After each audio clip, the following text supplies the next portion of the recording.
नमस नमस्कार दोस्तों, आप लोगों का मेरे चैनल पे स्वागत है। तो आज हम लोग बेसिकली ला में एक और प्रॉब्लम आती है जिसमें जैसे ही हम कोई बेयर एक्ट पढ़ते हैं तो हमको वो समझ में नहीं आती। जो नए नए स्टूडेंट होते हैं उनको ये लगता है कि यार मैं इसको कैसे समझूं, क्योंकि एक तो उसकी लैंग्वेज बहुत कठिन होती है, दूसरी उसको समझने में और उसको इम्प्लीकेशन करने में काफ़ी दिमाग लगाना पड़ता है। जो नए बच्चे होते हैं वो जनरली ला की जो भाषा होती है वो काफ़ी डिफरेंट होती है एज़ कम्पेयर टू जो हमारी और लैंग्वेज होती हैं। इसी वजह से जो बेयर एक्ट होती है उसमें कितने इम्पोर्टेंट कौन कौन से पहलू होते हैं आज हम उस पर चर्चा करेंगे। कोई सा भी ला का एग्ज़ाम हो बिना बेयर एक्ट के अधूरा है, क्योंकि वो एक ऐसी लैंग्वेज है जो एक ऑथेंटिक लैंग्वेज है। एक ऑथेंटिक लैंग्वेज से मिल के ही ला बना है। वो एक ऑफिशियल हम कह सकते हैं ला का एक डॉक्यूमेंट है जिसमें ला के बारे में, ला को कैसे समझना है, ला को कैसे इम्प्लीकेट करना है, कैसे ला को इंटरप्रेट करना है और ला कैसे लिखा जाता है, वो उसका एक ऑफिशियल हम कह सकते हैं कि डॉक्यूमेंट है ला की लैंग्वेज को समझने का। वो बेयर एक्ट है। तो बेयर एक्ट में समस्याएं ये आती होती हैं क्योंकि वो बहुत ही ज़्यादा टेक्निकल शब्द लिखे होते हैं, जो कि अगर कोई भी नया बच्चा है या कोई ऐसा इंसान है जो पहली बार ला पढ़ रहा है तो उसको समझ में नहीं आता है। उसको लगता है यार मैं इसका कहाँ से शुरू करूँ, कहाँ से एंड करूँ। तो बेसिकली हमारा दिमाग है उस पर कोई नया कनेक्शन नहीं बैठा पाता। हम जैसे ही बेयर एक्ट खोलते हैं हमको नींद आ जाती है या हम उस पर अपनी जो रुचि है वो नहीं लेने लगते हैं। हमको लगता है यार ये समझ में आएगी नहीं, तो हम लोग रिफ्रेश की तरफ भागते हैं या जो बड़ी बड़ी बुक्स हैं उनकी तरफ भागते हैं। जबकि सल्यूशन क्या है, जब तक हम रूट काज को नहीं समझेंगे, बेयर एक्ट की गहराई को नहीं समझेंगे, बेयर एक्ट को पढ़ना कैसे, कैसे तोड़ना है, कौन कौन से इंग्रेडिएंट हैं, कैसे उसको अप्रोच करना है। तो बेसिकली अप्रोच करना इम्पॉर्टेंट है। ला को जब भी पढ़ना है, ला के जो टर्म दिए गए हैं उनको अंडरलाइन करना है, उनको ब्रेक करना है, तभी हम उसकी लैंग्वेज को समझ पाएंगे। क्योंकि जो बेयर एक्ट है वो अपने आप में ये हैवी और टेक्निकल शब्द जार्गन के दिए होते हैं, जो कि दिमाग को पहली बार जब आप पढ़ते हैं तो वो समझ में कुछ आता नहीं। क्योंकि एक तो हम बेयर एक्ट को रटते हैं, सेक्शन वाइज पढ़ते हैं, हम उसका फ्लो नहीं बनाते, लॉजिक नहीं बनाते हैं, ना कोई विजुलाइजेशन करते हैं, सिर्फ वर्ड को पढ़े रटे, इसके बाद एग्जाम में लिखा है, काम खत्म। इसीलिए वो हमारे मेमोरी में लॉन्ग टर्म के लिए सेव नहीं होता है। जब हम विजुलाइज करते हैं, ला को देखते हैं, उसका इंटरप्रिटेशन करते हैं, दिमाग में फ्लो बनाते हैं, विजुअल्स बनाते हैं, इमेज क्रिएट करते हैं, तो चीज़ें हमको लॉन्ग टर्म पे याद रहती हैं। तो सबसे पहले जब भी ला को पढ़ना है उसका एक फ्लो बनाना है। कोई भी चीज़ होती है उसका एक लॉजिक होता है, एक कोहेरेंस होता है, एक मीनिंग होती है, एक प्रॉपर लॉजिकल कनेक्शन होते हैं जिससे हम चीज़ों को समझ पाते हैं। तो हमको सिर्फ वर्ड को नहीं समझना है, उन वर्ड का इम्प्लीकेशन समझना है, उन वर्ड के एप्लीकेशन को समझना है। उसको समझने के बाद कहाँ कहाँ कौन सा एक पर्टिकुलर सेक्शन अलग अलग जगह इंटरलिंक हो रहा है, कैसे जो है चीज़ें एक दूसरे से जुड़ी हुई हैं। तो जब तक हम उसके उद्देश्य को नहीं समझेंगे कि ये ला बनाया क्यों गया, इसका इम्प्लीकेशन क्या है, इसका इम्पैक्ट क्या पड़ेगा, और उसको हम ला के जो अलग अलग सेक्शन है, अलग अलग इम्पॉर्टेंट कीवर्ड हैं, उनको जब हम तोड़ेंगे, ब्रेक करेंगे, इंटरलिंक करेंगे, आपस में कनेक्ट करेंगे, तब हम जो है ला को और हमारा जो माइंड की मेमोरी है, मेमोरी का सोचने का तरीका है, या जो हमको बोरियत महसूस होती है उससे हम बाहर निकल पाएंगे। तो हम पर्पज ढूंढते हैं रीडिंग का, लेकिन हमको पर्पज इसी वजह से नहीं मिलता क्योंकि हम एक कोहेरेंस तरीके से नहीं पढ़ते हैं। एक लॉजिक, एक कनेक्शन के जरिए जब तक हम चीज़ों को नहीं पढ़ेंगे, एक सिस्टम नहीं बनाएंगे, एक अप्रोच नहीं फॉलो करेंगे, तब तक ना हमको चीज़ें याद होंगी, ना हम उसको इम्प्लीकेट कर पाएंगे। तो बेसिकली हमको पढ़ना नहीं है, हमको अपने ब्रेन में इस प्रकार से डालना है कि वो हमको लॉन्ग टर्म याद रहे।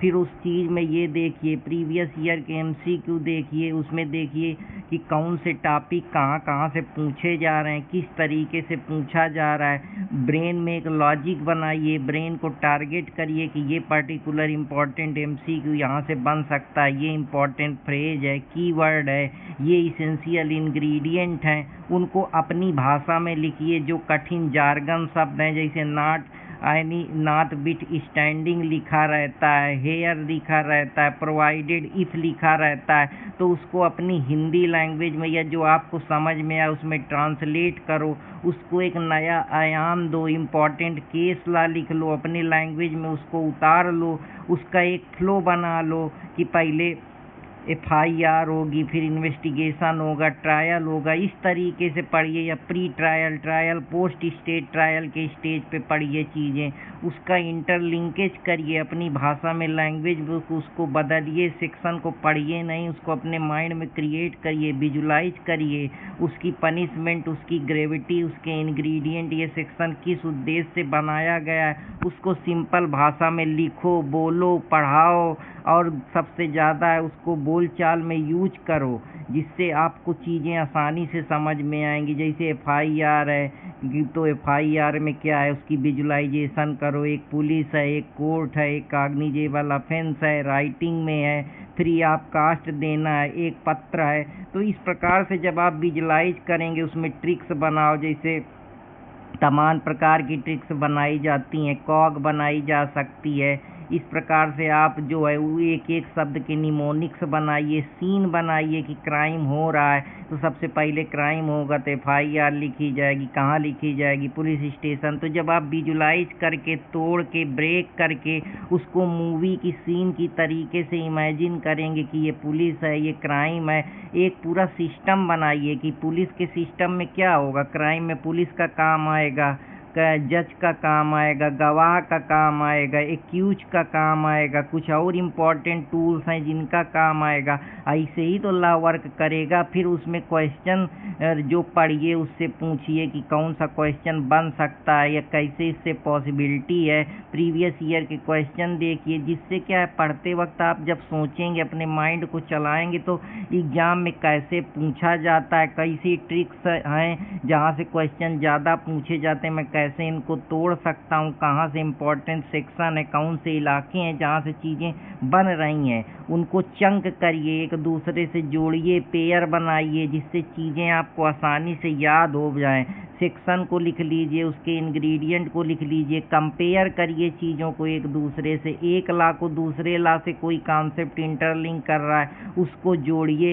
इस प्रकार से क्या है, एक सेक्शन पर्टिकुलर 302 में दिया तो अगले सेक्शन में 302 में अलग लॉ में क्या दिया है, उससे एक कनेक्शन बनेगा। तो इससे क्या होगा, पूरा सेक्शन हमको नहीं पढ़ना है, हमको उसके इम्पॉर्टेंट इसेंशियल्स लिखने, इम्पॉर्टेंट केस लॉ लिखना है, एप्लीकेशन लिखना है, विजुलाइज करना है लाइन बाय लाइन। फिर एग्जाम स्पेसिफिक पढ़ना है कि UPSI में कीवर्ड पकड़ो कि कौन कौन से चीज़ें आ रही, क्लैट में एप्लीकेशन बेस्ड आ रहा है, इंटेंशन कि कोई फैक्ट दे दिया उसको कैसे लगाना है, उसको किस प्रकार से प्रूफ करना है, कैसे RCAP रूल लगाना है, कि रीजन बनाना है, कंक्लूड करना है, एप्लीकेशन लगाना है, प्रैक्टिकल अप्रोच का यूज करना है, इस प्रकार से तो काम करेगा। जुडिशरी में कहाँ से पूछा जा रहा है, कौन से क्वेश्चन में कितना घुमाव है, कहाँ प्रैक्टिकल है, कहाँ थ्योरेटिकल बेस है, तो बेसिकली बेयर एक्ट ही है जिससे सब लॉ निकला है। उस बीपन एक हथियार है, उसी हथियार को किस सिचुएशन पे कैसे यूज करना है,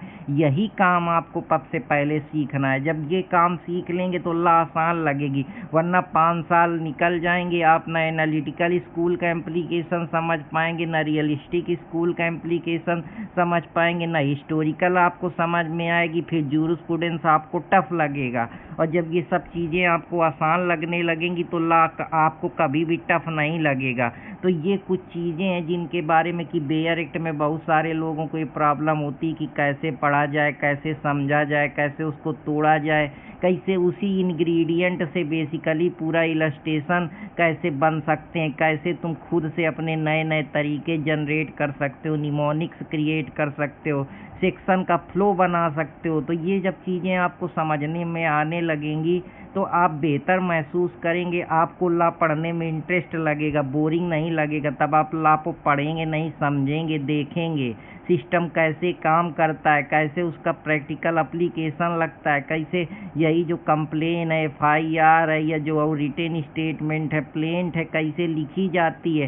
तो ये सब वही चीज़ें, लेकिन ये तभी समझ में आएंगी जब आप बेयर एक्ट को, सिस्टम को, लॉ को, तो बेसिकली आपको क्या करना है, आपको डेवलपर नहीं बनना है, सबसे पहले आपको उस चीज़ को समझने वाला बनना है, उसको जानने वाला बनना है। पहले उसको समझिए, पहले क्रिएटर उस पे आइए, फिर डेवलपर बनना है। पहले हमको चीज़ें देखनी है, पहले हम सॉफ्टवेयर स्किल डेवलप जैसे करी जाती वैसे ला काम पहले सॉफ्टवेयर समझेंगे, पूरे हार्डवेयर को समझेंगे, मैकेनिक्स देखेंगे, फिर आगे चल के हम खुद कुछ नया जो हम कहते हैं कि ये नई चीज़ ड्राफ्ट करेंगे तो वो निकल के आएगी। तो हमको बेसिकली हैकर नहीं बनना है, हमको डेवलपर बनना है। लेकिन पहले हमको ला को हैक करना तो आना चाहिए। जब हम हैक करना सीख जाएंगे तभी हम डेवलप कर पाएंगे कोई नई चीज़। तो पहले हमको बेसिक मजबूत करना है, पकड़ बनानी है। तो इस प्रकार से अगर आप ला को समझेंगे और इंटरलिंक करेंगे, मास्टर क्या है सिर्फ एक सेक्शन को समझाते हैं, लेकिन हमको उसको थ्योरेटिकल एप्लीकेशन ये कहाँ से आया, क्यों आया, उसकी पूरी जड़ तक जाना है। हमको डेवलपर बनना है कि हम पूरा जानते हैं। अगर लैंग्वेज हटा भी दी जाए तो हम उस पर नए पॉइंट क्रिएट करके कॉमन सेंस लॉजिक यहाँ पे क्या लगेगा कि नेचर ग्रेविटी के आधार पे ऑफेंस कैसे डिफर करेगा, कौन से सेक्शन किस आधार पे बनाए गए, पनिशमेंट क्यों किस में कम है किस में ज़्यादा है, ये तभी समझ में आएगा। तब हम ला को एक्चुअली में ग्राउंड धरातल लेवल पे समझना सीख जाएंगे। तो आशा करता हूँ कि आप लोगों को पसंद आया होगा। अगर पसंद आया तो चैनल पे नए हो तो चैनल को लाइक सब्सक्राइब कर लें और बेल आइकन दबा लें, जिससे अगले टॉपिक में आप लोगों के लिए फिर कोई ऐसा ही जो प्रॉब्लम बच्चे फेस कर रहे हैं उस पर मैं लेकर आऊँगा। तब तक चैनल से बने रहें और चैनल को सपोर्ट करते रहें। जय हिंद दोस्तों, जय भारत।